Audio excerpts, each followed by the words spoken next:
So வணக்கம் திண்டுக்கல், நான் உங்கள் திண்டுக்கல் பாபி. இன்னைக்கு நம்ம ஊர் பக்க நிகழ்ச்சியில் எந்த ஊருக்கு வந்திருக்கோம்? நம்ம அனுமந்திரன் கோட்டைக்கு தான் வந்திருக்கோம். ஸோ வாங்க நம்ம அனுமந்திரன் கோட்டைக்குள்ள போய் இந்த ஊருக்கு ஏன் அனுமந்திரன் கோட்டைன்னு பேர் வந்துடும் அண்ட் இந்த ஊரில் என்னென்ன சிறப்பு இருக்குன்னு கேட்கலாம். அனுமந்தராயன் கோட்டைன்னு பேர் வந்ததுக்கு காரணம் வந்து அனுமந்த போயன்னு சொல்லிட்டு ஒருத்தருக்கு ஒரு குடும்பம் குடியிருந்தாங்க. அதனால அனுமந்த போயன் ஊர்னு வந்த முதல் ஆரம்ப ஊர். அப்படியே மருவி அனுமந்தராயன் அப்படின்னு வந்துச்சு. அப்புறமேல அனுமந்தராயன் கோட்டைன்னு வந்துருச்சு.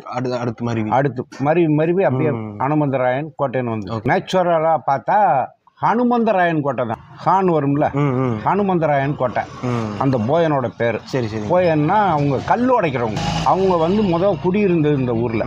அவங்க குடியிருந்தது கோட்டை மினியப்பன் கோயிலுக்கு அருகில். அந்த கோட்டை மேடுன்னு இன்னைக்கு இருக்கு.